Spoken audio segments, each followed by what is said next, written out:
Thank you all again for being a part of our conference today on whose model, whose liberty, differences between the U.S. and European approaches to religious freedom. For our fourth and final panel, the topic is religious minorities and religious freedom, the cases of Muslims and Mormons. I'm Timothy Shah. I'm the Associate Director of the Religious Freedom Project here at Georgetown's Berkeley Center. Again, I want to thank our co-sponsor of this conference, Cole Durham, who is Director of the International Center for Law and Religion Studies, has been involved in every aspect of this conference from start to finish. We're also delighted to have so many members of the International Center for Law and Religion Studies here with us, both as panelists as well as audience participants. We're excited to discuss this issue of religious minorities and religious freedom, the cases of Muslims and Mormons. As I was thinking about this panel, the words of Lord Acton in his wonderful essay, The History of Freedom in Antiquity, came to mind. Lord Acton said, "The most certain test by which we judge whether a country is really free is the amount of security enjoyed by minorities."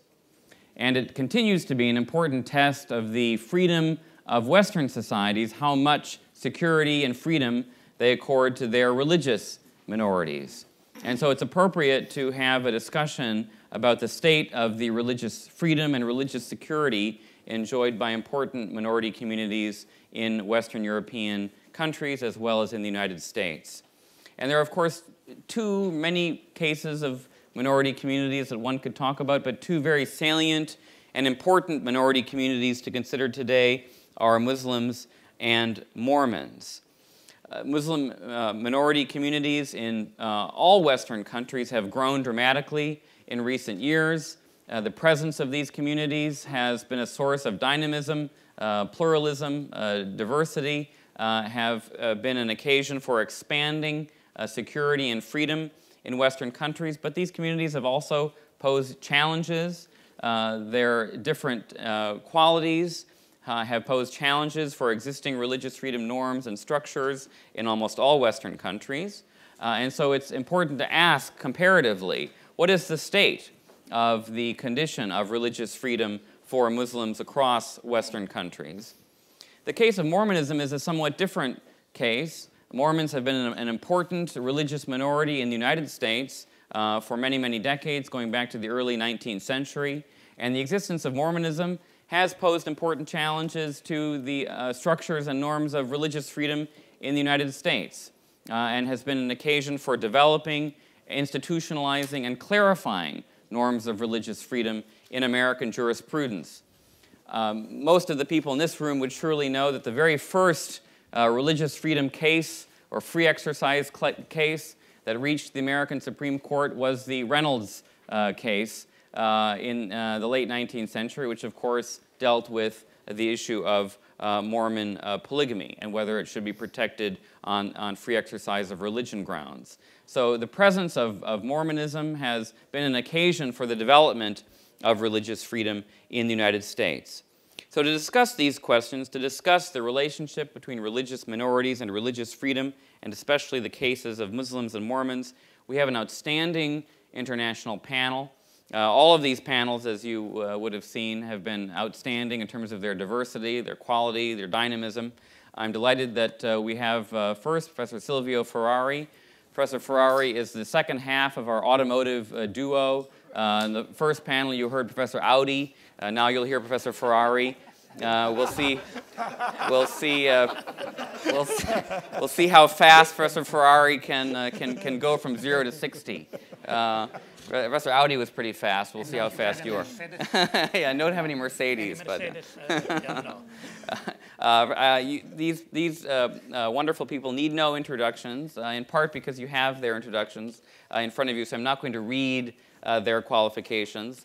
I'll just quickly say a little bit about each of them and then ask them to speak in an informal, conversational way and address the issues before us. So we'll begin with Professor Ferrari, who is a professor in the law faculty of the University of Milan and president of the International Consortium for Law and Religious Studies. He is one of the experts on the legal status of Islam in Europe. One of his recent publications is Law and Religion in Post-Communist Europe.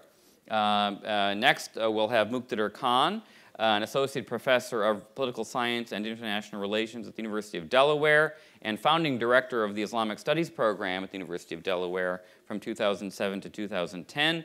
He's the author, among many publications, of Debating Moderate Islam, the Geopolitics of Islam and the West. And then we'll have Lena Larsen from Norway, who is the project director of the Oslo Coalition on Freedom of Religion or Belief at the University of Oslo, where she received her doctorate in 2011.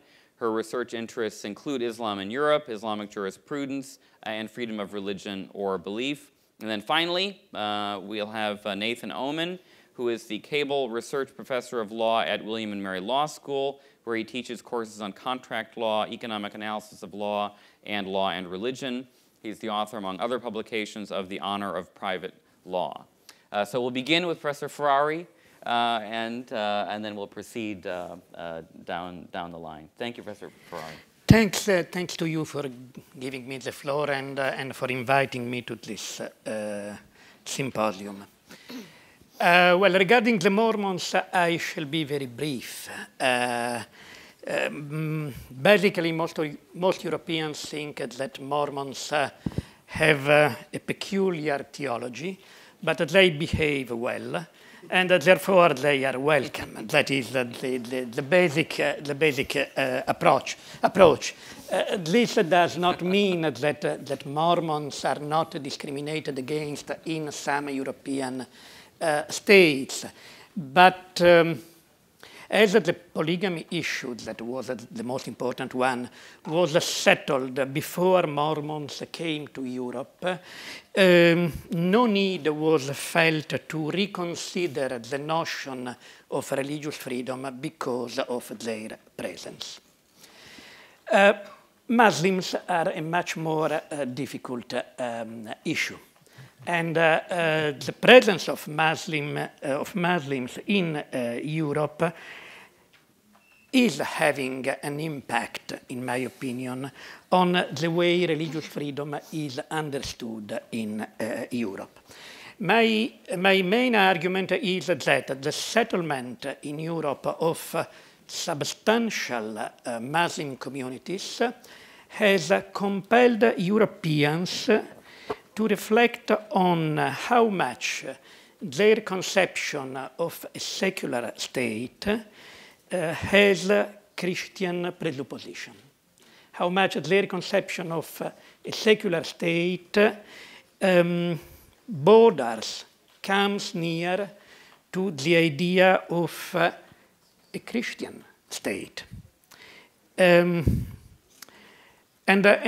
this has raised a question, and the question is, if it is correct to say that the secular state is based on Christian presupposition, is the secular state able to manage religious diversity which is growing in Europe? Is it the right tool to employ in this task? The question was posed a few years ago by Talal Azad in a book called Formations of the Secular. And his answer was negative. Azad said, look, the public space of a secular state, far from being neutral, is in reality a space of exclusion, from which non-Christian religions are inevitably kept out because of the Christian roots of the secular state. That was basically the position of Azad. I'm less negative, I'm less pessimistic, but before explaining why don't share these assumptions, let me go back to my starting point and go on step by step. I think that the Muslim presence in Europe is relevant to religious freedom, basically, fundamentally for two reasons. First, because it questions the widespread idea that religion is, first of all, a matter of individual choice. Let me give you an example to explain what I mean. And the example goes back to the way you become a Christian or a Muslim or a Jew. You are born Muslim or Jew, but you are not born Christian. You become a Christian only if you are baptized. And it is true that in the Roman Catholic Church and in the Christian Orthodox churches, baptism is, you are baptized when you are an infant, a very, very young child. However, baptism presupposes somebody's choice, normally the parents. And so the fact that becoming Christianity presupposes somebody's choice, for this fact, it became possible for the Christian churches to accept the idea that religion is primarily a matter of individual choice. You choose to become a Christian, a Buddhist, or an atheist. And therefore, at least in contemporary Europe, this is taken for granted, and as a consequence, freedom of religion is, first of all, the freedom to choose the religion you like better, the religion you prefer. This is the concept of freedom of religion. Now, through the Muslim presence, the growing Muslim presence, Europeans were exposed to a different way to conceive religion, less focused on individual choice and more on being a part of a community, on belonging to a group. And these two different ways of conceiving religion become evident when we have to face issues like apostasy or change of religion. Again, the right to change religion without any negative consequence on the enjoyment of civil and political rights was taken for granted in Europe, let's say in the last century. Now this right is questioned again, and this is a problem that has to be solved. Second, the Muslim presence in Europe questions another assumption, the assumption that religion is a private affair, a private matter. And that this conception, religion is a private matter, goes back to Grotius etsi Deus non daretur. Because after the wars of religion of the 16th and 17th centuries, the best privatizing religion was considered the best way to avoid religious conflicts. However, and this is my point, this privatization, this process of privatization of religion had strong roots in the Christian and particularly Protestant, maybe Gerhard will not agree on that, in the Christian conception of religion. And more precisely, in the idea that religion is, first of all, a matter of conscience and belief. I say the same concept in different words. I think it is too simplistic to think that privatization of religion has been something imposed by the state on churches.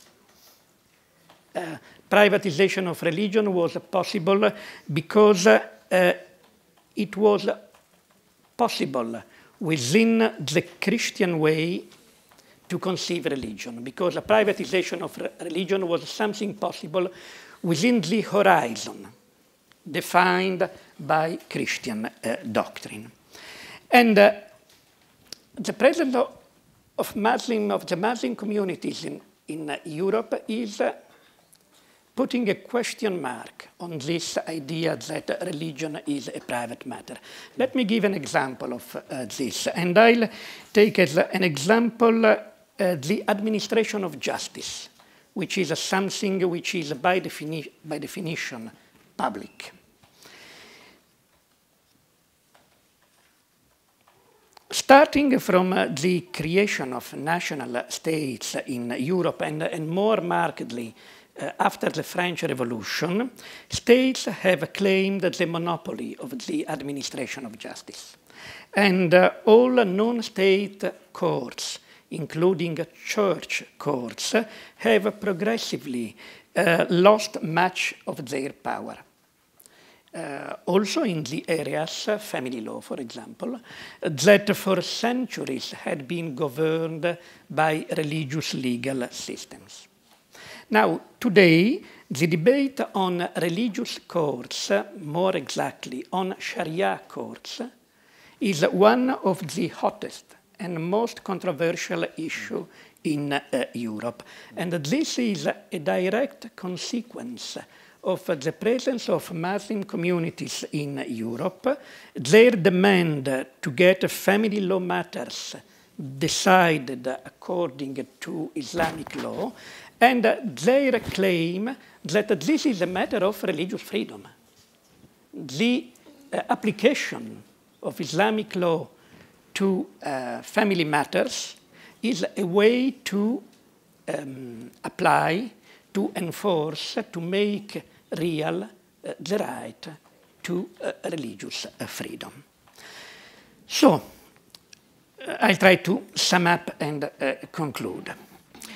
My points are the presence of Muslim in Europe is challenging Europeans because is challenging two ideas. Religion is fundamentally a matter of individual choice. Religion is fundamentally a private affair. If this analysis is correct, we have to go back to Assad's question. What shall we do of our secular state? Shall we give up it and go, for example, the Lebanese way, or the Israeli way, or the Indian way? I don't think that this is possible. Even if Europeans were willing to do so, I think that it would be impossible because the secular state, being rooted not only in the Enlightenment, but also in Christianity, is a central part of the European history, of the European tradition. And so what to do? Now, I think that it is possible to make a distinction between the respect of some fundamental human rights on the one hand, and the organization of the public space on the other.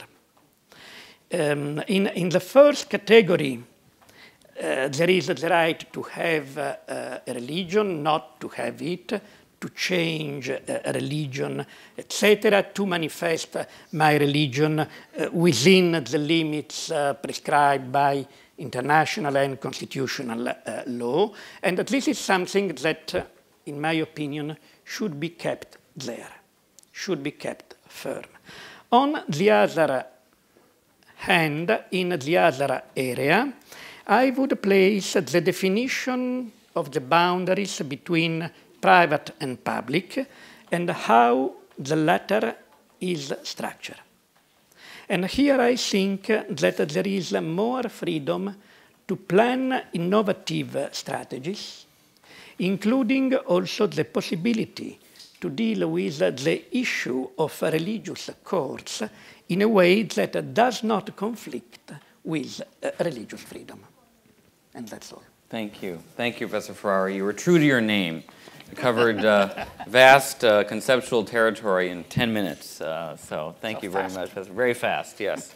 Thank you, and comprehensive and profound. Thank you very much. You raised very important issues about the nature, the viability of the secular state and its relationship to religious freedom. Thank you very much. Professor Khan. Thank you very much. I'm very grateful to both Tom and Tim for inviting me. Any opportunity to come back to my alma mater is welcome. And I think this is a very important issue.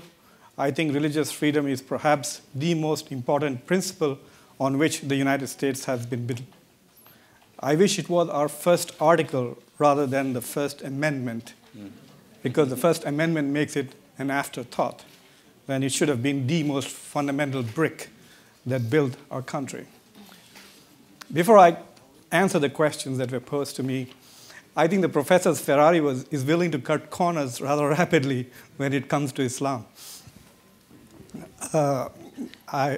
I would rather you drive slowly there. I was asked to talk about the sources in Islam about religious freedom and also compare the two models, American and European. And then I can say whatever I want. Yes.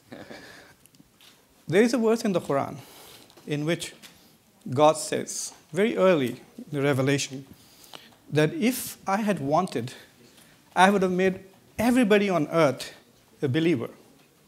If I had wanted, I would have made everybody on earth a believer. So would you compel, and this question is to Prophet Muhammad, would you compel humanity until they all become believers? So what this verse clearly states is that freedom of religion is a God-given existential condition. Not only has God granted us freedom of religion, but also forbid Prophet Muhammad himself directly in the Quran from compelling others or taking this freedom of religion away from them. And just in case Muslims didn't get it, a few years later, God repeats it and said, there is no compulsion in religion. Isn't it obvious that right is become obvious from what is wrong? So for God, truth is so obvious that compulsion is unnecessary. It establishes two things. It not only establishes the importance of faith, or rather the importance of freedom to faith, but it also underscores the necessity of freedom for faith. That is very important. And that's why I think American Muslims love America, because intuitively America also, or consciously arrived at the necessity of freedom to protect religion. It's not the other way around. There are more verses, more sources I can provide you, but I don't have the time. You want more? Send me an email. I'll send them to you. However, I do want to read one particular edict or letter from Prophet Muhammad. A group of Christian monks from St. Catherine's Monastery came to Prophet Muhammad. And this is what he wrote for them. I wrote a long version of this in the Washington Post. It's available on the web. Just Google it. But this is what the Prophet said. Peace be upon him. This is a message from Muhammad ibn Abdullah to those who adopt Christianity near and far. It means it's not limited to Saudi Arabia or Mecca or Medina. We are with them. Truly, the servants, my helpers, my followers will defend them. Christians are my citizens. And by Allah, I will hold out against anything that displeases them. He said, he swears by God that he'll be upset if anything in the Muslim world displeases Christians. No compulsion is to be on them. Neither are their judges to be removed from their jobs, nor their monks from their monasteries. No one is to destroy a house of the religion, to damage it, or to carry anything from it. Should anyone take any of these as spoils, they are disobeying their prophet. Truly, they are our allies and have my secure charter against all that they hate. So I hate them who they hate. No one is to force them to travel or to oblige them to fight. The Muslims are to fight for them. If a Christian is married to a Muslim, it is not to take place without her approval. She is not to be prevented from visiting her church or to pray. The churches are to be respected. They are neither to be prevented from repairing them nor sacredness of their covenants. No one in the nation or the Ummah, which means not at that time, is to disobey this covenant till the day of judgment.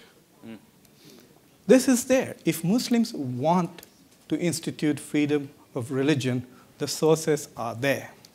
What we see today in the Muslim world is that Islam has become an instrument of geopolitics. So all this opposition to blasphemy is a way of expressing anti-Americanism. It is not about Islam. It's not a theological thing. Nevertheless, there is more to this. I think the presence of Islam in the West is very profoundly problematic for the West because until now, I think the West got away by claiming we are religiously tolerant and we believe in freedom of religion, which I think was never severely tested until Muslims showed up. And now the whole edifice is crumbling. For example, to me it's astounding that the Europeans claim they are secular when they have two caliphs. The Queen of England is the head of state and head of religion. The Pope is head of religion and head of state. Not very different from the Muslim world, which also has only two head of state and head of religion, which is Morocco and Iran. The Europeans claim they are secular, but nearly every religious clergyman, at least in Germany, is a state employee. They get their salaries from the government. Churches in France are rebuilt and modified by government funds. All Christian schools in Britain are funded by the British government. I like this secularism. So would the Taliban, and so would Saudis. It's exactly like Saudi Arabia. Religious people are employees. The Belgian government employs 900 imams, for God's sake. Just 900 of them are Muslim clerics. They're all bureaucrats. Their salaries are paid by taxpayers. So what has happened is that Europe has reached a very interesting historical balance. Europe is a joint venture between religion and politics. And that balance is sustained by lack of religiosity among the Europeans. For example, when the Salman Rushdie case happened, the British had blasphemy laws that protected Jesus but not Muhammad. Peace be upon both of them. It's only in 2008 that they revoked blasphemy laws. So when they would not protect Prophet Muhammad in the 1980s, they were discriminating against Islam. They were not defending the principle of blasphemy. Look at this whole circus that we have had about this movie, Innocence of Muslims. In that week, a person called Azhar, a teenager or 20-year-old kid in Dewsbury, was convicted and sentenced for writing on his Facebook that he was happy that British soldiers had died in Afghanistan. He wished they would go to hell. Despicable statement, but he's been punished. On the same day, there was an ice cream advertisement using a pregnant nun liking the ice cream and saying, "Oh my God, this is immaculate conception." A government agency of the British pulled the advertisement back out, saying it would offend the sensibilities of Catholics. And I'm watching this and I'm saying, am I living in a twilight zone? On the same day that Cameron stands up and says, these are our Western values, that we will not pull this movie. You can insult the Prophet of Muhammad, of Islam, as much as you like, because this is our values, but you can't make fun of a nun, we will withdraw that. You make a comment on Facebook, you will be punished. A graduate student called Tahrir Ma'anna, here I think in Boston, was sentenced to prison for 17.5 years for translating Al-Qaeda's material from Arabic to English. If I wrote a letter to Hamas saying what you're doing is horrible, I think you should abandon terrorism and adopt the ways of the guy from my country, Mohandas Karamchand Gandhi, and become Gandhian, I will go to prison for aiding and abetting and providing material support for terrorism, because giving advice to a terrorist organization is considered abetting terrorism. It's amazing to me that we can sit here and talk about religious freedom, etc., when people like Herman Cain, for example, promised this country that if he were to become president, there will be no Muslim in his cabinet. He made that promise as if, and of course, his fundraising went up. So there is cultural discrimination also. So first thing that we must recognize the fact that the presence of Islam is not letting Western countries get away by claiming that they are believers in freedom of religion when they are not. That is what is happening. This whole argument that Islam is not a religion and therefore does not deserve First Amendment rights in this country clearly shows that prejudice is accumulating. Nearly 24 states in the US are trying to ban the Sharia. In Oklahoma, of course, the courts have reversed it, but it was voted in. I would have gone to jail for 15 years for washing my feet, because that's what I need to do to pray. So what has happened is, it's amazing that in principle, Muslims like the American model, because the American secularism is designed to protect religion and religious freedom. And the European, they try to privatize religion and say, hide it. We don't want to see your religion. In fact, your hijab is so powerful that our republic is fragile. 900 women wear burqa and the French Republic will crumble. Women wear hijab to public schools and it will collapse. So their secularism, their republicanism is so fragile that religious symbols will destroy it. And then there are 4 minarets in Switzerland and they ban it through a referendum. So there is this element of fear of Islam because it's really testing this notion that Europeans and Westerners are secular, so on and so forth. But what is also interesting is that empirically, suddenly, Europe seems to be doing better than the US. While in the US, people are trying to ban the Sharia. In Britain now, there are nearly 100 Sharia courts operating. Nearly 100, with thousands of cases, and 20% of their customers are non-Muslim. So it's very interesting. 20% of all those who are using these Sharia commissions to resolve not just marriage and family disputes, but also to resolve business disputes or non-Muslims. So 2 Christians would go to an Islamic court to resolve a business dispute because A, it's very cheap, inexpensive, free, and quick. So we have this strange situation now that in Britain, Muslims are able to practice what they say is Sharia and what is not. I want to end, I can see Tim looking at me, is that because of globalization, there is now a reciprocity going on between the Western countries and the Muslim countries. And I think the victim of that is the principle of religious freedom.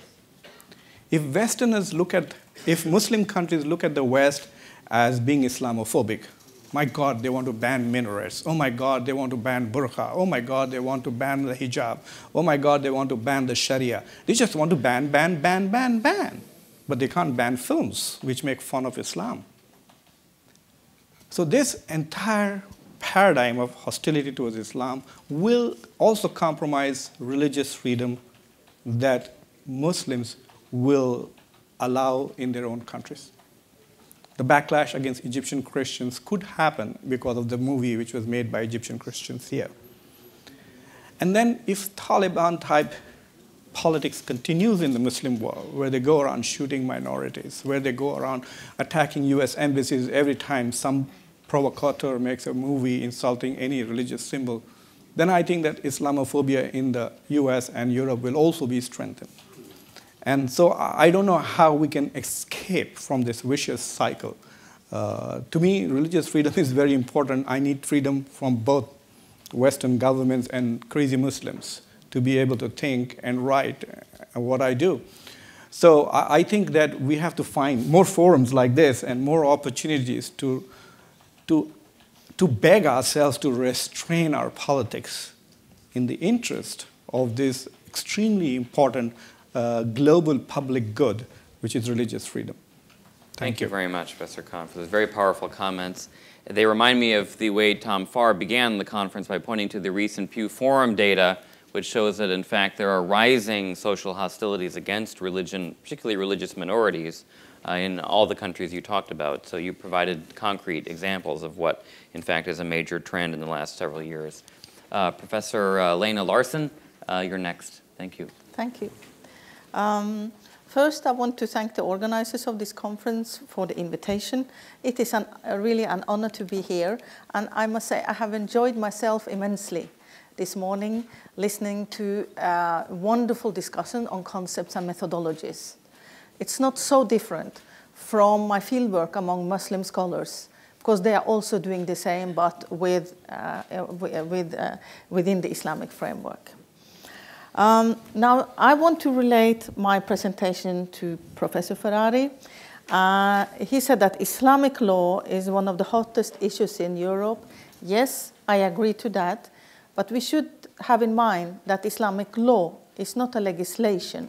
It's a legal culture, ethical, moral, with religious rulings that are not mandatory to follow in a minority context. That is very important to take in mind. But people or Muslims feel obliged to follow these rules, and that is the practice of Islam. So it could be everything from how you are brushing your teeth, how you are doing the ritual, washing ritual before you do your prayer, how do you do your prayer, and how do you do your financial dealing and marriage and divorce and education and everything in this life. So that is Sharia in the totality of norms. And what are we going to do with the secular state? Yes, how are we going to deal with the secular state from an inside perspective?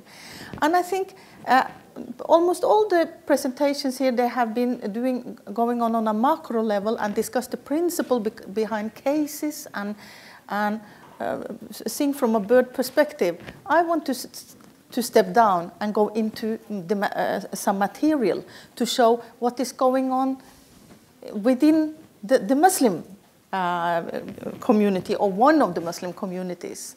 And I want to go to France. Because when everybody is speaking about the right to practice Sharia, they are speaking about the UK. So that is exactly why I want to speak about France. That is considered to be the most difficult concept.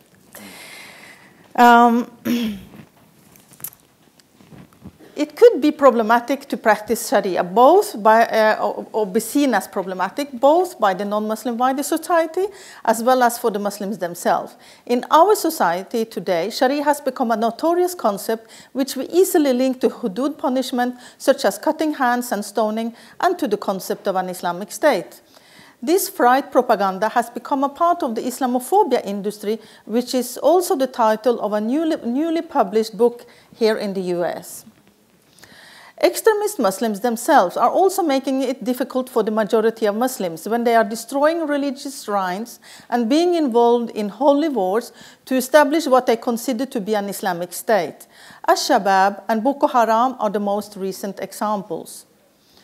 Sharia comprises all aspects of life of the individual and should therefore be subject to religious freedom. In Western Europe, the question of marriage and divorce has become a key issue for many Muslims with regard to religious practice and a symbol defining Islamic identity.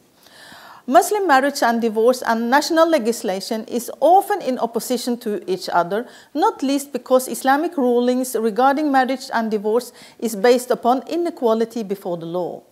So it's a question about the challenge of legal pluralism, of a formal legislation, of formal legislations versus informal legal culture. The question becomes awkward, as religious freedom is a basic human right. But what about the relation to national legislation? Marriage is obviously a field which is not only an intra-religious issue, but overlaps with national legislation.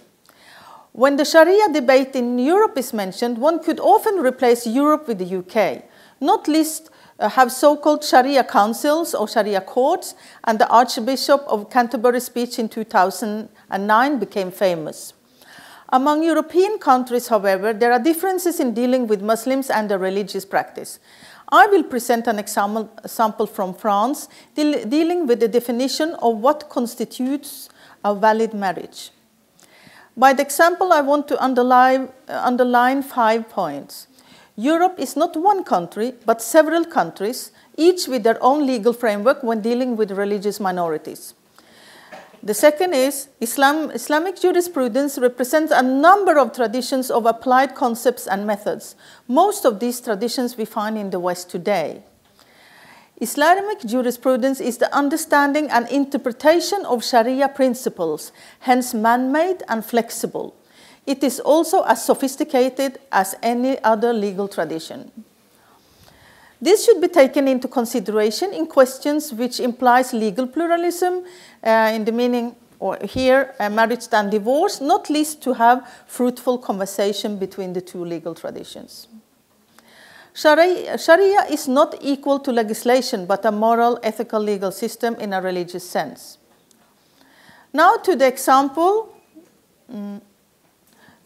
which is a fatwa given at an annual conference at Le Bourget, the former airport in Paris in 2008. A fatwa is not a death sentence. It is an answer to a question based upon personal reasoning from the mufti or ijtihad.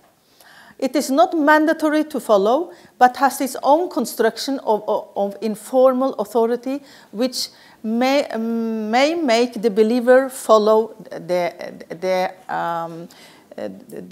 norm that is expressed. I could say a lot of fatwas in the Islamic legal tradition. The time does not, however, permit me to do so. Enough would be to mention that fatwas in Islamic legal history has been an instrument of development of jurisprudence. The Mufti in question, Bishri al-Arabi, who is a professor at Institute of Human Sciences at Château Chinon in France, declared during a lecture at the mentioned conference, Islamic Marriage in France, a theological and legal lecture, in front of several thousands of participants, that non-registered or urfi marriage is haram or religiously forbidden.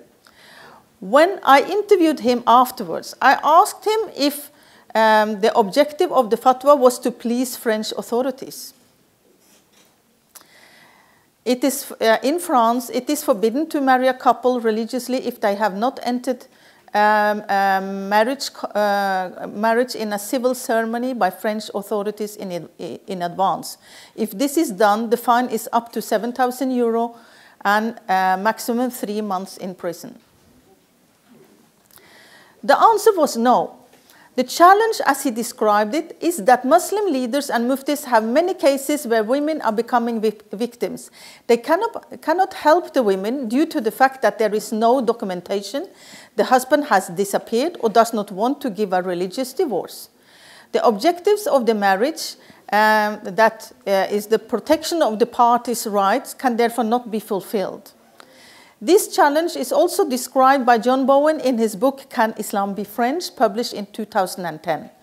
How do you break a halal marriage if there was no written contract or certificate?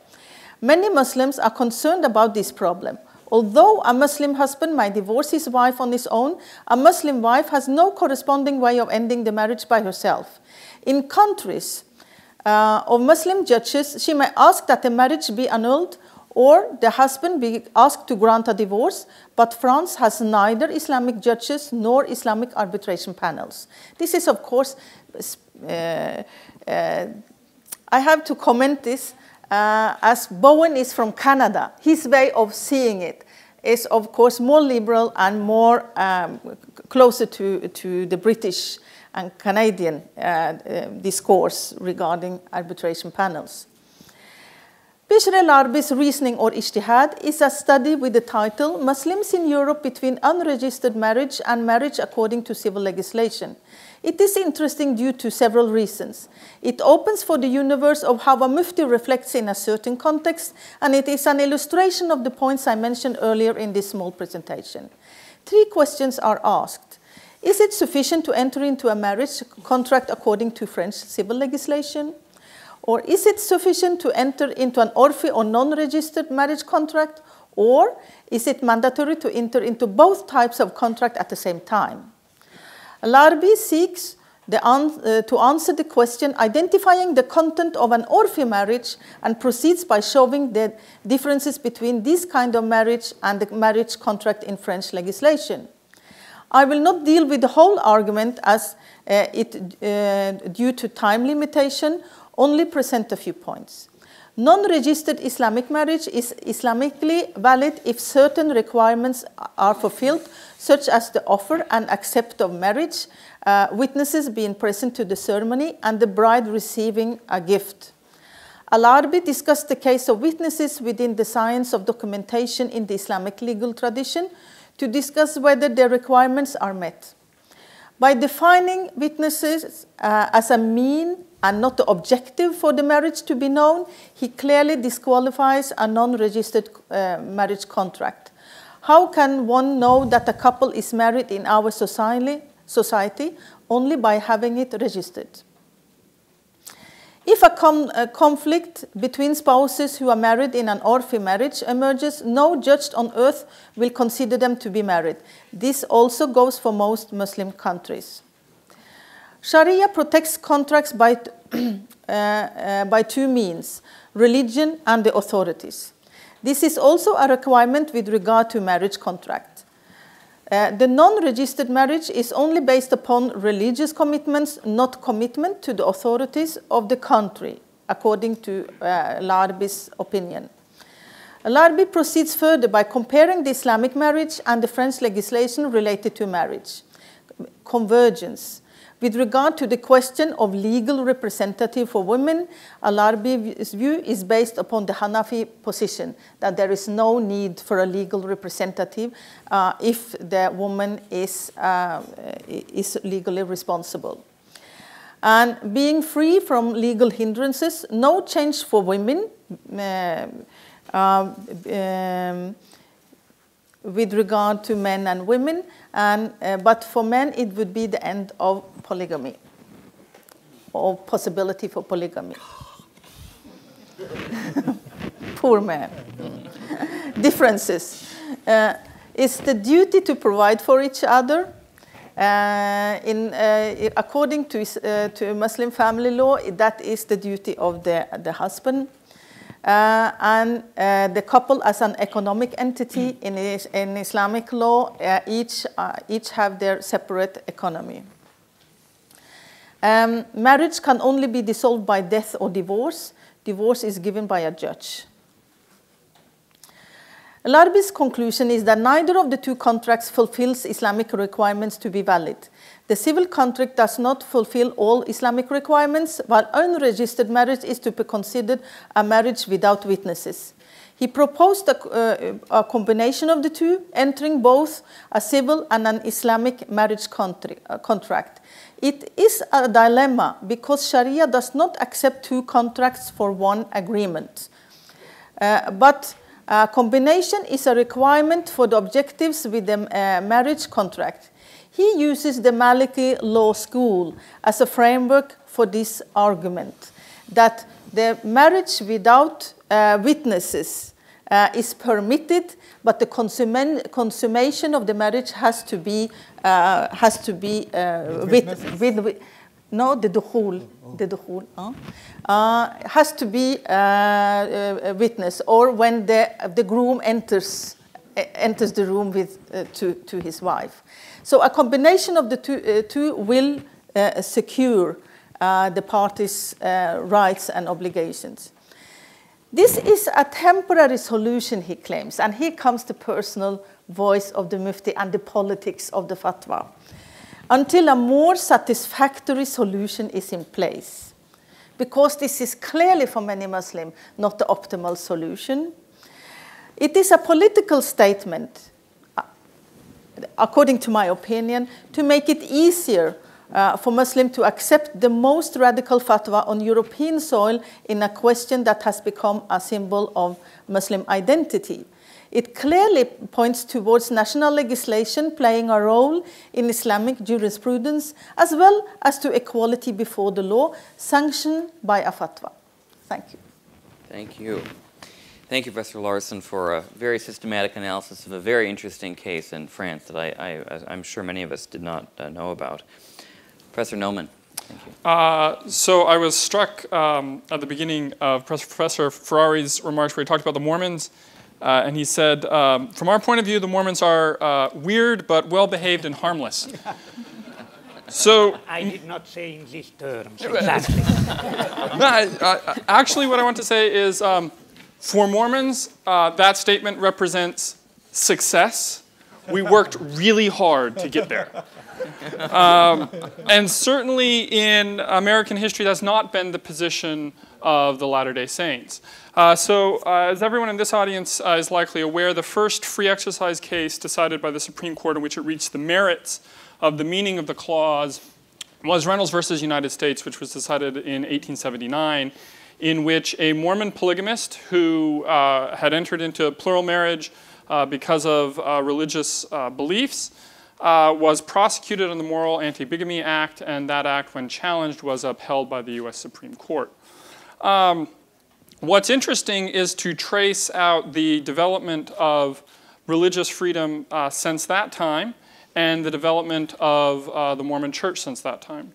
So arguably, the Supreme Court's approach to the meaning of the First Amendment, while the doctrinal formulations under current law are different than that which was given in Reynolds versus United States, it's not clear to me that Employment Division versus Smith provides broader protections for freedom of religion than did Reynolds versus United States, and in fact, Reynolds is positively cited in the Smith decision. So Reynolds held that religious belief was protected, religious action was not, and that any attempt to claim on the basis of religious belief an exemption from an otherwise applicable criminal statute was invalid. Mormons, however, seem to be doing quite well in American society. They're about 2% of the population. They are not subject to pervasive or brutal persecution. Their neighbors think they're weird, but think they're harmless. So how did they get to that position? So it's well known, or I hope it's well known, that Latter-day Saints abandoned the practice of polygamy at the end of the 19th century. And it's also well known that that was related in some way to what the Supreme Court decided. What I think is less well known is the sort of tortuous path towards that reconciliation. The Supreme Court's decision in 1879 did not resolve that issue for Latter-day Saints or for the federal government. In fact, the response of Latter-day Saints to the 1879 Reynolds decision was massive resistance to federal law. The Supreme Court was castigated and dismissed by Latter-day Saints, and they did not comply with the law. And the Congress replied by passing a series of laws that were designed to ramp up the amount of legal pressure that could be put on Latter-day Saints. New criminal offenses were devised to make prosecution easier. The procedural safeguards that had been afforded in the territorial courts where most Latter-day Saints were prosecuted were streamlined to facilitate prosecution. Ultimately, thousands of Latter-day Saints were either prosecuted and or incarcerated for violating anti-polygamy laws, as well as for violating other statutes, such as fornication laws, adultery laws, or unlawful cohabitation laws. So what was the shift that happened? What broke the back of Mormon resistance, if you will? The decisive shift came not with the case of Reynolds versus the United States, but with the case of late corporation of the Church of Jesus Christ of Latter-day Saints versus the United States, which was decided by the Supreme Court in 1890. In that case, the Supreme Court was asked to consider the constitutionality of the Edmunds-Tucker Act, which had been passed in 1887. Under the Edmunds-Tucker Act, the Church of Jesus Christ of Latter-day Saints as a legal entity was dissolved. Mormons were deprived of the right to vote, rather all polygamous Mormons were deprived of the right to vote. All Mormons had been deprived of the right to vote under territorial statutes which had been upheld by the Supreme Court in Davis versus Beeson. And all of the property of the Church of Jesus Christ of Latter-day Saints in excess of $70,000, I believe was the amount, was to be confiscated by the government. That money was going to be applied to the territorial schools. Applying the money to the territorial schools was not a religiously neutral act. The territorial schools were staffed and controlled by the federal authorities and were seen as a way of indoctrinating Mormons to become good American citizens. So it was at the point at which the Mormons were faced with the prospect of perpetual political disenfranchisement, mass incarceration, and institutional annihilation, that in 1890 they issued the manifesto, as it is known, in which they publicly disavowed the practice of polygamy. Even so, they kept doing it in secret, okay, for at least another 15 years on an inconsistent and ad hoc basis. And the final Mormon abandonment of polygamy did not actually come in 1890. It actually came in 1902 when a Mormon by the name of Reed Smoot was elected to the United States Senate. And the United States Senate conducted a 4-year investigation of the Mormon Church and its activities.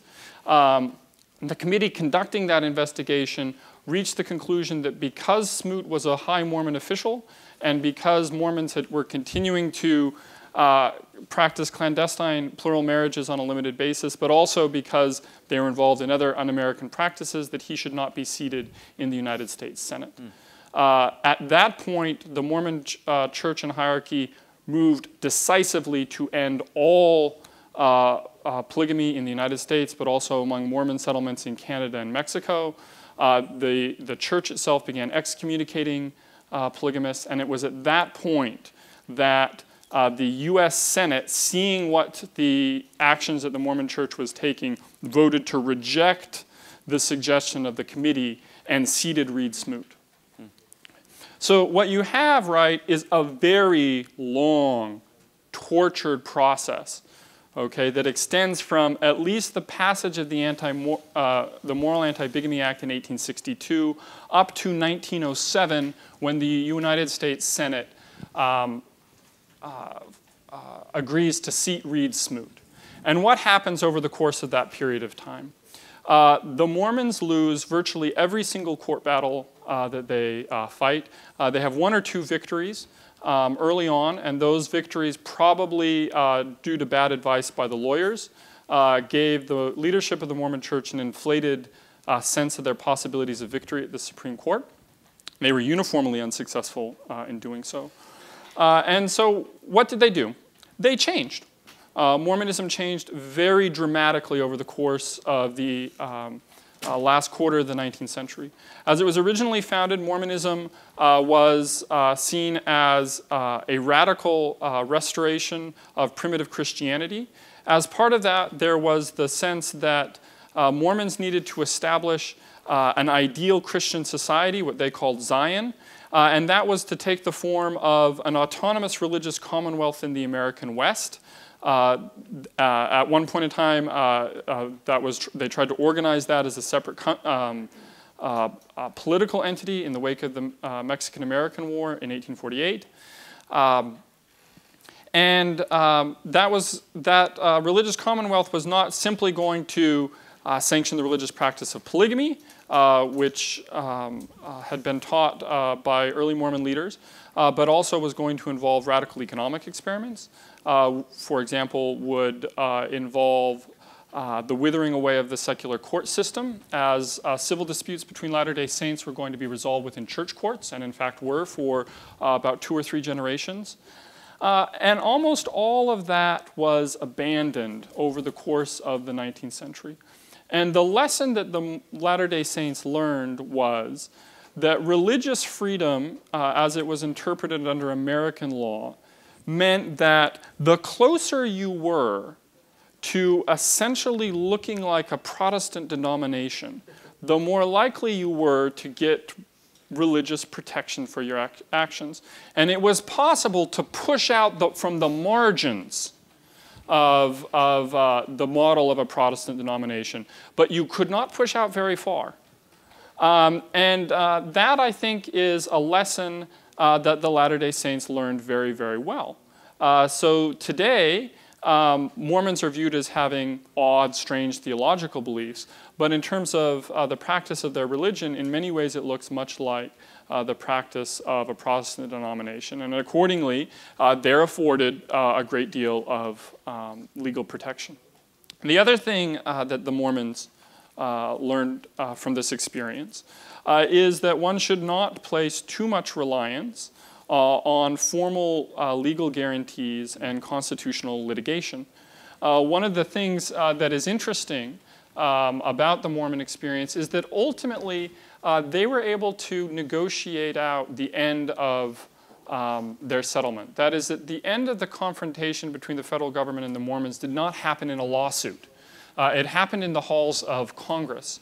And that was possible because despite being a very, very small minority of the population, they were geographically concentrated in such a way that they as a community got representation in the political process and were able to negotiate out a solution. So what lessons might this have for the case of Muslims? The first is full enjoyment of legal protection for religious practice in the United States, and I think this is also true in Europe, is going to require the evolution, reinterpretation, and alteration of religious practices to bring those practices more closely into norms of religious conduct with which those host societies are going to be more comfortable. And the extent to which one can radically differ from those dominant norms of religious conduct, I think, are fairly limited. The other thing is that a lot of the process of assimilation will necessarily come through a process of political negotiation, and that political negotiation requires participation in the political process.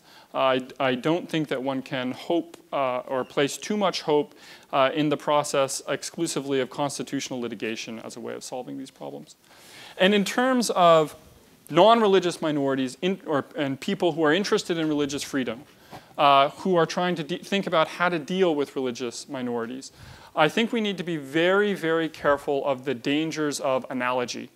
That when we encounter different religious systems, it's very natural to understand those religious systems not on their own terms and in terms of their own concepts and language, but as being like something that we already know, right? So an imam is like a minister. A rabbi is like a priest. And you see this in the United States. The issue that has been most often litigated in US courts regarding Sharia law in the United States is the treatment of Islamic marriage contracts, and particularly the promise that is made in that contract of a mahr, which is an amount of money settled upon the wife by the husband upon marriage.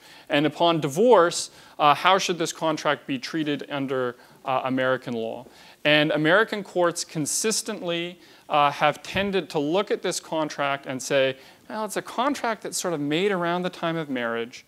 That looks like a prenuptial agreement. So we're going to say this thing is a prenuptial agreement. And then we say, well, as a prenuptial agreement, would we be willing to enforce it? And the answer is no, it does not comply with the standards for prenuptial agreements under American law, and so therefore it is not enforced. Now that reading of what the mahr provision in an Islamic marriage contract is perverse from the point of view, I think, of most Muslims. It's not intended as a prenuptial agreement. And these contracts are oftentimes not enforced on the grounds that the failure to enforce them somehow protects Muslim women from unequal situations in divorce, when in fact the purpose of the mahr, right, is to increase the status and financial independence of the wife in the marriage. And that's its understanding from within the context of Islamic law and Islamic practice. But because of the power of that analogy, they are consistently, I think, misunderstood and misinterpreted by American courts. So that's my very pessimistic story. Here's the optimistic story. In 2007, the Pew Forums produced a poll on American attitudes towards religion. And that poll produced a lot of commentary in the press. And what the poll found was the religious groups in the United States that had sort of the worst public profiles were atheists, Muslims, and Mormons. Okay? And this was seen as being evidence of the extreme difficulty and social prejudice that these groups labor under. And there is no doubt, but there are virulent forms of anti-Mormonism in this country, and there are very virulent forms of Islamophobia in this country. On the other hand, what that poll found was that the groups, Mormons and Muslims, that were at the very bottom in terms of religious groups, in terms of their perceptions of their neighbors, 53% of Americans had a positive view of Mormons, and 53% of Americans had a positive view of American Muslims.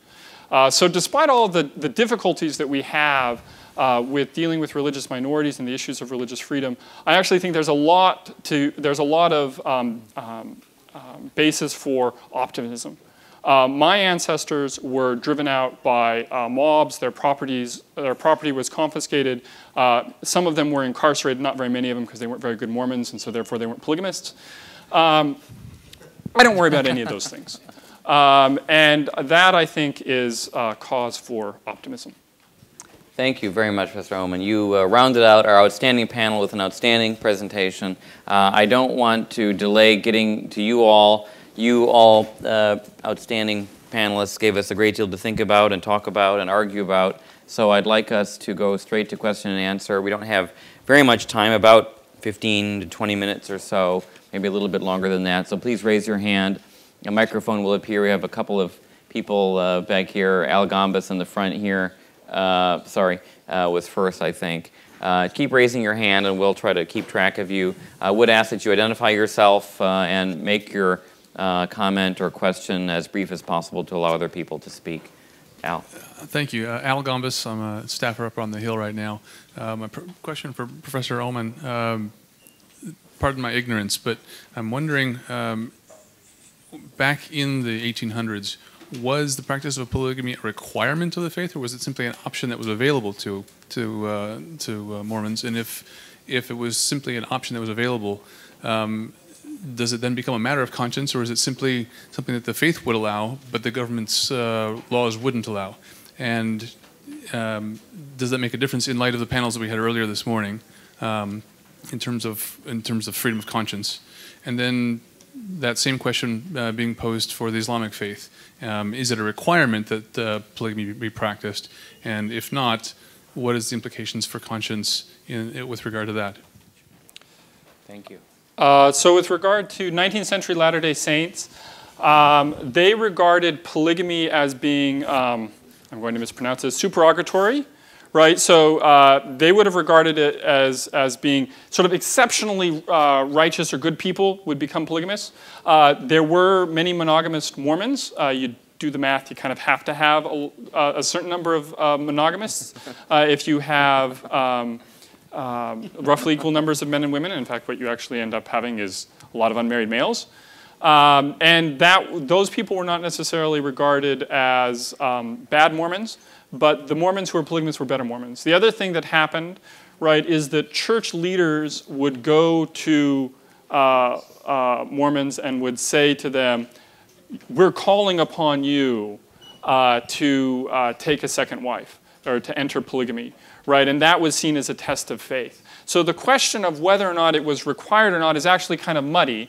The short answer is, well, no, it's not required of everyone. But in terms of getting at the issue of conscience, for those people who practiced it, they saw it very much as a religious obligation that they had entered into that was required of them by their conscience. And they spoke about it in terms of conscience. They spoke about the people who were incarcerated, spoke of themselves as being prisoners for conscience sake. And so for them, it was very much a matter of religious conscience.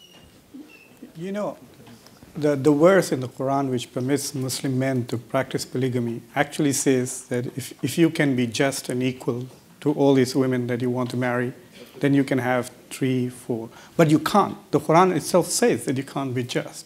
So I think that the Islamic position is you cannot practice polygamy except under a few rare circumstances where the first wife will give you permission, so on and so forth. And unfortunately, Muslims did not develop a social service system which would go and check later if the polygamists are treating their wives equally. If they are not, they should be jailed. The best way to look at the Sharia is to see what it requires and what it forbids. So there are certain things that Muslims must do to be Muslims, There are certain things they must not do to be Muslims. And the American Constitution, and until now the American legal system, does not force Muslims to do what they must not do and does not prohibit what they must do. Yeah, please. Yes, please. I think I will give not a theological position of what is going on in the field. I think it really adds to the theology and make this real life. Actually, in Europe, of course, you are not forced to marry more than one. That is an option. That everybody agrees upon that. Of course, I would go for that argument, but it could also be an apologetic argument to defend Islam, you know. But what is the tricky thing is that Sharia does not exist anywhere except Saudi Arabia as a law. No. No. And it is always codified in a family law. What is going on in Europe is that Sharia is only a notion, an idea that everybody have in their head. And what is going on then? Of course, the men very often have the upper hand, and I have heard an imam say it like this: they are putting Sharia in the pocket and practice it how they think it's okay. So they have one married wife officially, and then they go marry a second wife unofficially, according to the Sharia, and often in secret. And there is a lot of conflicts.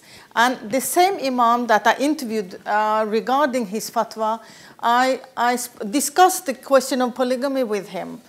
Because of the fatwa will actually put an end, if that would be practiced, would put an end to polygamy. And he said, yes, but that is indirect, without saying, because based upon the practice of religious counseling and solving marital problems, they are well aware of what is the reality of polygamous family. It is a suffering for all, not least the women. And so he said, it means that if you have those hidden marriages, there are clandestine families. And we don't want clandestine families. We want to be open and transparent towards the wider society. Actually, the Moroccan family law, one of the reasons why it was taken up and initiated the reform, which led to the new Mudawana in 2004, it was the number of divorces. And what meant a divorce? The man threw the women and the children out of the house and marry a new one. Now the new law makes it much more difficult to divorce. So that is one hindrance for polygamy, as well as a new provision in the law is that they need not only the consent of the wife, but they also, a judge will assess whether he has the economical means to provide for two families. So I think, and of course we have the Tunisian family law from 1956, Islamic modernism, who doesn't permit polygamy. It's now under pressure because of the Salafi forces. And the first thing when the so-called Islamic government of the Nahda, not the Nahda itself, but the extreme forces, first thing they say, oh, now we will have polygamy again. So this is an ongoing battle and struggle. And also, I must say, there is a growing conscience of a right discourse among Muslim women worldwide, and that, of course, do not accept polygamy at all. So we will see what will happen. But the development and all the discourses is very interesting to follow. A couple of questioners over here. Yes. Scott Ricard with Veterans for Peace, and also as former NSA, and thank you. Mormons are very active at NSA because of all the linguists. We got quite a bit of folks that have been on missions, and so I've worked with quite a few Mormons. One of the first questions I wanted to get out real quick was around the capital punishment in specifically Saudi Arabia. It's interesting there, worked quite a bit there, and it's kind of surprised me because they're almost like bullfighters, the executioners there. They're very well regarded, And it's a different kind of society when it comes to capital punishment. I just want to comment from Mr. Khan on that. And then for Mr. Odom, I wanted to ask real quickly, I know that, if you look at the history of Joseph Smith, it was very controversial. A lot of things went on and a lot of activity. And we're talking about Western New York at the time. And there was some I've worked up in Western New York, and I can tell you in the early 1800s, I've done a little bit of research there, it was quite wild. The attrition rate just from the weather was very high. The gravestones out there are just amazing, because half your family would die just from the weather. So it was a very tough time and a very wild time in the country. But as it evolved, if you look at like Jesse Knight was very, very instrumental in Utah, that made the Mormon religion very rich through the silver mining. And I think that had a lot to do with the recognition as a religion as well in the country. And I'd like to hear your comments on that as well. Yeah. Muqtedar first. I haven't performed my Hajj yet, and this is going to be on internet. Okay. You blog about it? Well, to give you an example, the Islamic legal school has several schools of thought. There are at least 5. The Hanafis, the Shafi'i, the Malikis, and the Jafaris, which is the Shia sect. The smallest sect is the Hanbali sect, and only practiced in Saudi Arabia. So, empirically speaking, the Saudi understanding of Sharia is Saudi alone. No one else practices Islamic law the way they do. For example, they also punish people for possessing drugs with capital punishment. Even according to Hanbali law, I don't think it would qualify as a hudud punishment, and therefore I don't think it's not a Sharia law, it's a qanun. It's like a positive law established by the state of Saudi Arabia. So I don't feel the need to even defend it as a Muslim. Now, those aspects of the Sharia law which the Saudis practice, capital punishment, if you look at the other schools of thought, you can see how the jurists in their interpretation of the law have agonized enough to make it next to impossible to implement those laws. For example, for adultery, in order to actually implement capital punishment, you need 4 eyewitnesses, and that's really impossible. I mean, eyewitness to such an extent that the Prophet, peace be upon him, said, you have to see the thread enter the eye of the needle before you can testify that you're a witness to adultery. So it's impossible to have unless you're performing a show, right? So I think that while there was a deterrent element to societies which are very primitive, who can't afford, today if you put somebody away in the US for life imprisonment, it costs us $40,000. I'm not very sure that a society like, say, Bangladesh could afford to do that. So they may choose capital punishment out of economic necessity. But in Saudi Arabia, because Islam is used as a legitimizing force for the government, which basically rules by right of conquest. The House of Saud rules by right of conquest. So for them, Islam is a sort of legitimization of their governance. And therefore, these symbolic elements are very important. It's a tragedy in the Muslim world that these kind of things have become the litmus test of an Islamic state. Like when the Taliban took over Afghanistan, they just wanted hudud laws. Why didn't they say that an Islamic state is a state where there is no poverty? That's the historical development. Yes, what is very important to remember when one is discussing how disgusting are these laws and how little we like it, I think we have to admit that the topic is very politicized. And because of being part of global politics, the whole region of Saudi Arabia and the Gulf are part of global politics, because now Iran is the big issue. So all the question about reform and the requirement for reform and accepting the opposition that is there that won't reform with so many questions. And they want democracy, they want independent judiciary, and all what is requirement in real democracies. They are silenced For example, in the United Arab Emirates, 61 persons are now in prison. They are belonging to the Islah Society, that is of the Muslim Brotherhood brand. But because of the fear of the Arab Spring, they are now all put to prison and they are under torture. But who are raising the voices? Nobody. So they are still there and forgotten and tortured. And those voices are speaking about democracy, independent judiciary, equality between men and women with regard to transmission of nationality, and labor's rights, anti-slavery. But those voices are silenced because it doesn't fit into the political play.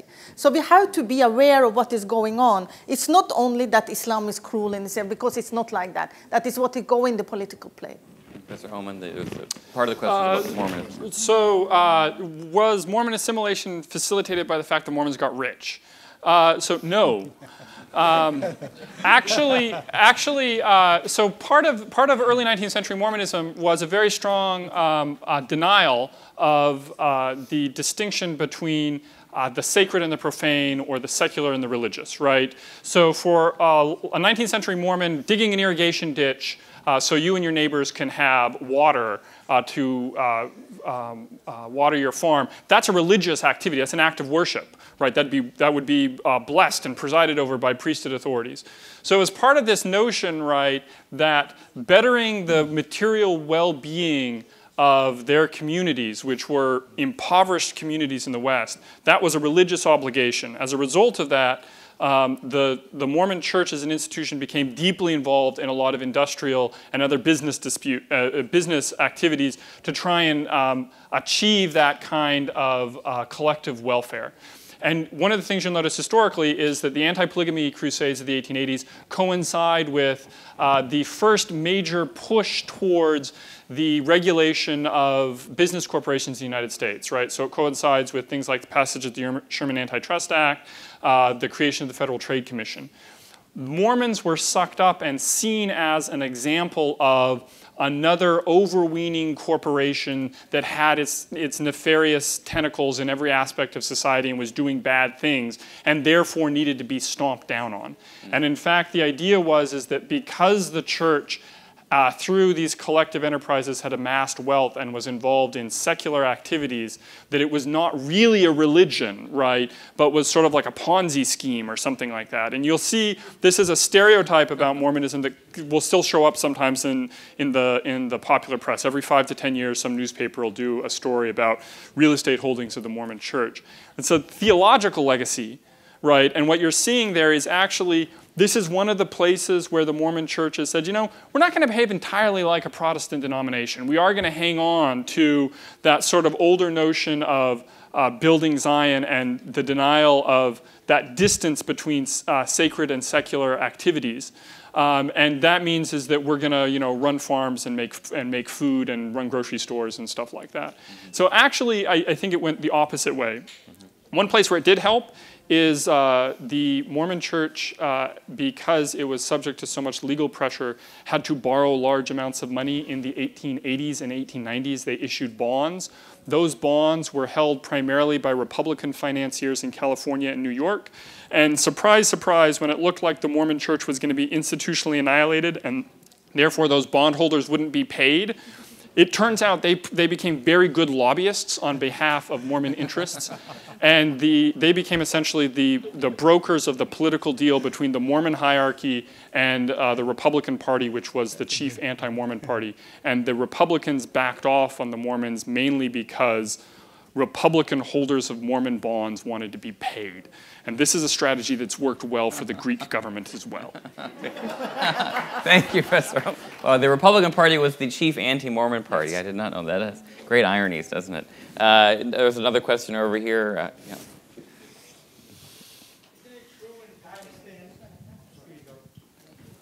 Isn't it true in Pakistan? I spoke with a priest from Pakistan. He says like Catholics are a minority, very minority. But he says if a Catholic, if a Muslim converts to Catholicism, he's killed. And it's very, very, very, he says if a Muslim converted to Catholicism, he'd probably be killed. He'd be very, very So it doesn't sound like a good picture for religious freedom. Well, these days in Pakistan, they kill you for any reason. So that's not just enough. But yes, there are 3 or 4 countries in the Muslim world. It's not just Pakistan. Pakistan, Iran, Saudi Arabia, and I think also Malaysia, maybe Sudan. I'm not sure about Sudan. But there are 4 or 5 Muslim countries where apostasy is forbidden by law. And apostasy is only one way, which means if a Catholic converts to Islam, wonderful. If it's the other way around, it's dangerous. And I'm not sure whether many death sentences have been executed, but the laws are there on the books. Yeah, but it's yeah, you're correct. I'm saying that law does exist of death for blasphemy and death for apostasy. But for example, the Pakistani government has never ever executed law on blasphemy in the last 80 years that it has been on the book, even during the British time, since 1920s. Have there been lynches? Yes, people have been lynched. In fact, very recently I've had horrible episodes of people with a guy with the Down syndrome was beaten, a girl was attacked, and so there are, and usually they are Christians, now even Muslims who are being attacked and penalized for blasphemy. But I'm not very sure whether they've actually executed the punishment for apostasy in Pakistan, but they do have the book. But in Iran, it became much more famous because a Christian priest, a convert to Christianity who was also a priest, was put on death sentence, but then he was not executed. Not Arkhani. Yes. Yeah. Thank you. Yes, sir. Okay. Tore Lindholm from Norway. I have a question concerning Islam, Muslims, and the urge imputed to Muslims and voiced by some Muslims that they want an Islamic state, which I think is a huge mistake. And I understand Silvio Ferrari's argument to be, as presented today, that it is not so easy to have a Islamic support for freedom of religion, since freedom of religion seems to be facilitated by a secular state which has specifically Christian roots. I believe this is a non sequitur. Yes, maybe secularism has a Christian roots, but it does not follow that Islam and Muslims from other very good Islamic internal reasons may support freedom of religion. And I have, wait a second, I have heard you, Mr. Khan, Khan, saying that Muslims find these United States to be very much in line with Islamic aspirations and values. And I understand that, and I respect that. I just want to report to you that I have done in-depth interviews with Norwegian Muslims who are second or first generation immigrants from Pakistan, and they notoriously say, and particularly those who are most fervently religious, that Norway is, well, it's what a Muslim or Islamic country should be, for reason of non-corruption, social services, the poor are catered for, the sick are catered for, and Norway is. We don't have a separation. We don't have any wall at all. As a matter of fact, we in Norway have a state religion. The Muslims say, well, they're not very objective. They would rather have that than a secularist state, although they are not exactly in love with the fact that we're now having the new constitutional provision from next year saying that our value basis, the value basis of the Norwegian state, shall remain our Christian and humanist heritage. This is a mishap, but still Norway is, in the benign sense, a secular state, although it is a Lutheran state church that we have too, more or less, until next year. So my point is that my question to you, the two of you who know about Islam, is really the urge for an Islamic state and a drive which has deep Islamic foundations. My understanding of Islamic history that before colonization there were no Islamic states. You had the duality that you pointed to, but in order to keep that integrity, the learned men, mostly men, in Islamic states, they had to keep a distance to the political power. I think that this Islamic State is kind of an urge in the name, or infested by colonialism. So you get modern territorial states with sort of Napoleon type, coercively imposed legal systems, and then now, after the demise of colonial regimes in Muslim countries, some Muslims there, I think misguidedly, think they should now impose Sharia laws, which is a violation of Sharia too. Okay. I'd like to have Professor Ferrari begin with, by responding. Two comments. First, I did not say that the Christian roots of the secular state built a legal regime favorable to religious freedom. I said that the Christian roots of the secular state built a legal regime that was favorable to a conception of a religion based on individual choice on the one hand, and religion is a private matter on the other hand. That is what I have said. Now, it is possible that a conception of religion based on individual choice in some way is more close to the idea of religious freedom that is characteristic of a liberal state. But that is not my reasoning. My reasoning is not religious freedom is connected to the Christian roots of the secular state. Mm-hmm. You have to make the whole. Second comment, and then I stop. There is a thing that I was a little bit surprised in a way by this debate. In a way, my impression is that we are afraid of discussing each other's religion. We went on saying, look, this is not religious, it's political. This is not due to the theology, your theology, my theology, don't worry that. This is anti-Americanism. This one is something connected to the fact that people are poor, do not have culture, and so they have to kill people and not to put them in jail because they cannot pay for keeping them in jail. This way of reasoning, in my opinion, is wrong, basically, because we prevent us from discussing each other's religion. And it is wrong because at the end we do not understand not only each other's religions, but also what happens in the secular sphere. Because if we do not try to understand which are the religious roots of the secular sphere, we shall have always a partial vision of what is happening in the secular sphere. We think that everything is the consequence of the state, the national state, whatever, but we never go to see which are the roots of that state, the religious roots of that state. And this is, in my opinion, a methodological mistake we should avoid. Because if we do not have the courage, it was something that Carolyn Evans said this morning. At a certain point, we have to discuss each other's theology, or something like that, you said. And I perfectly agree with you. We should have this courage. And sometimes I feel, on the contrary, that we take some escape route of saying, oh, well, that is not a religion, look, it's political. In a way, in my opinion, it's a legacy of colonialism.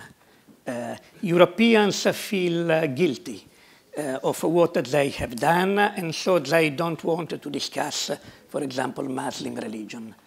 And colonized people say, look, you colonized us already once, don't dare to do again by discussing our religion. This is our and not yours. This is a mistake. Professor Ferrari, you've done a very naughty thing. You've said a very provocative and important thing, and we're already over time. But I want us to carry on the conversation. But I would ask us to be brief, because I also want to have Cole Durham come forward and say a few closing words. So I don't want to constrain you, but I do want you to be brief. I think Professor Ferrari dropped a bomb. But before I address the bomb, I want to answer your question in one sentence.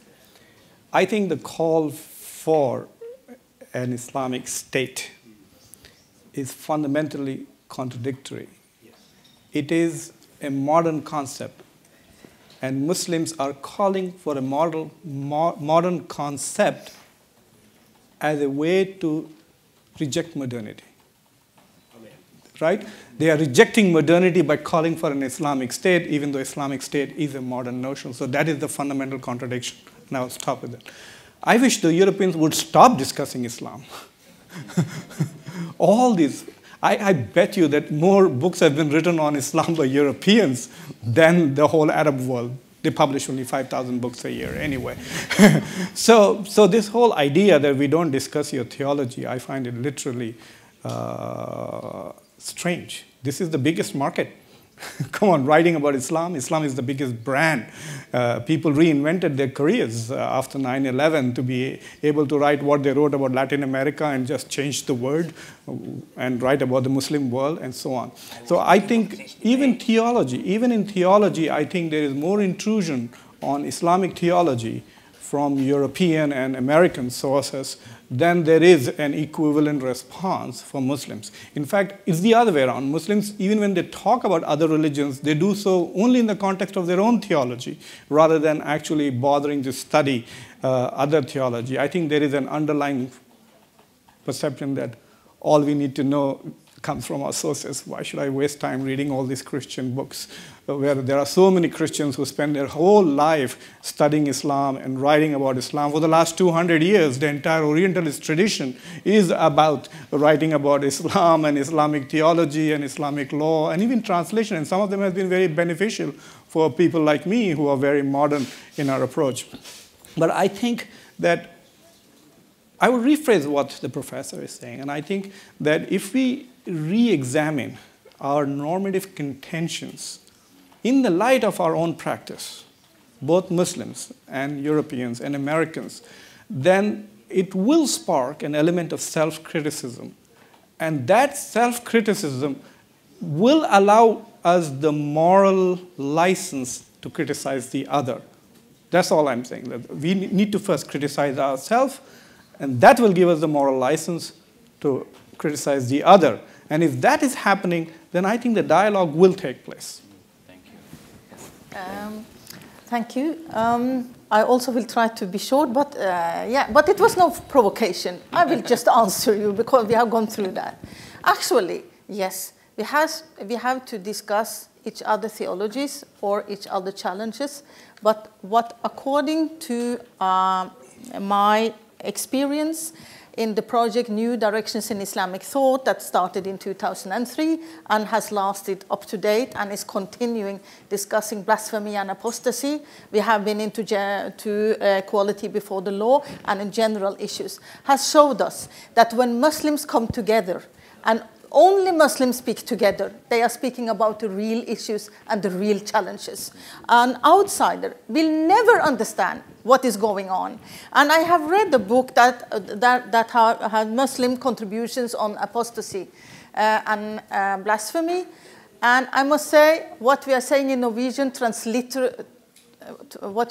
literary translated, it has no taste. It is like putting the tongue out in the rain.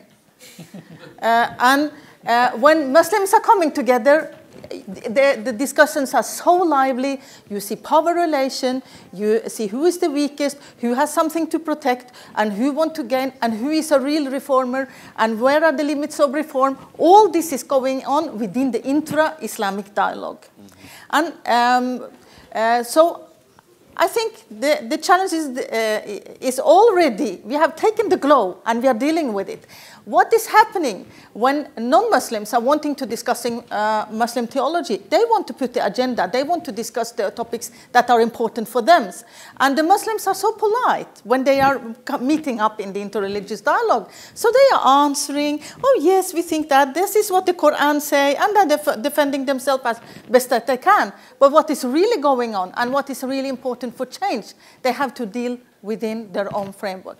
For the Islamic State, I think it was the grief, it was the concern. It was like being without parents when the Ottoman Empire fell in 1923. What are we going to do now? And there have been so many attempts at solutions on that identity problem. And one of them are Islamic State. And the Muslim Brotherhood was carrying that idea for many years. But now, meeting with reality, they have gone back on it. And they say, Rashid al-Ghanouchi al-Nahda, he said, we need a civil state. And they have secular people within the government. And you see Tayyip Erdogan, maybe now Turkey has a fair possibility in come to terms with their Islamic heritage in modern time. What we also see is that the Salafi extremist movement is growing, and they have a myth, a very lively myth as a part of their framework of thought, is that the Tawheed, the unification of the Muslim belief community, the Ummah, and it shall be under the black flag. So it's still lively, and those are the jihadi Salafists, and that is obviously not supported by the majority of Muslims. Thank you. Thank you all very much. Yes, you quickly. Very quickly. So I actually agree with Professor Ferrari, and there's a sense in which when we talk about law and religion, we are having an imaginary conversation, because I'm not sure that religion exists. There are religions. But George Santayana said it, I think, nicely. He said the attempt to have a religion that is no particular kind of religion is very much like the attempt to speak a language that is no particular kind of language. So if we're going to have a real discussion about the law's impact on religion and religion's interaction with the law, we have to talk about real religious traditions. We can't talk about something called religion that is somehow abstract and beyond those. That's a great note on which to end. Finally, I do want to ask Cole Durham to come forward. Cole Durham has been the brains behind this entire day. He's also been an extremely affable, wonderful partner as we have put this conference together. So I do want Cole to have the last word as a way of thanking you, Cole, for being a part of this.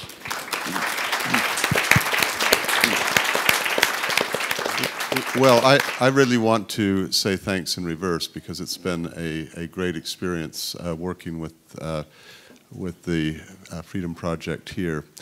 I actually want to say one thing, and that is, you may think that I plan to have a Mormon event at the end. This was actually not my idea. The real idea was to provide cover for Tura Lindholm to say that Norway is what a Muslim country really should be.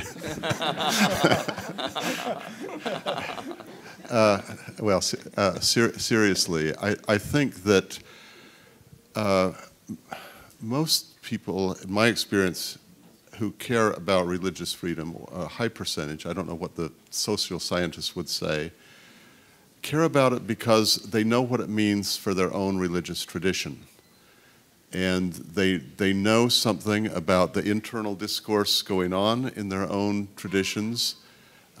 We care about the things talked about, whether you can use religious premises in the public square, because we want to be participants in the public square. We care about autonomy because we know times when the autonomy of our own traditions has been hammered. We care about conscience because we know that it really makes a difference in people's lives. And we ended up, we wanted to talk about some concrete things, sort of for the reason that Nate just mentioned, that unless you're talking about some real traditions, you don't really fully see things. But I have to also second what Professor Ferrari said. Is difficult, and as true as what Lena said is, that it's very hard to fully understand what's going on inside a tradition. We learn a lot about our own traditions when we listen to each other. I remember for many years, Tura and I got in trouble because we were putting out this big desk book, and it kept taking a long time. And what we have to confess to Lena is that Tura would come, and he was supposed to get me to work faster, but really he kept learning about our tradition. Well, this was, yeah, and they understood that, and they thought it was a good thing. I think that events like this are profoundly important because they underscore the significance of the values, that we see them in different perspectives, that we need to leave each other room to work in our traditions to face challenges that we all face as human beings. I am really thankful to the center here because it's been such a great opportunity to work with them, and it's a great example of how dialogue can work as you're working jointly on projects. So thank you very much. I've got to...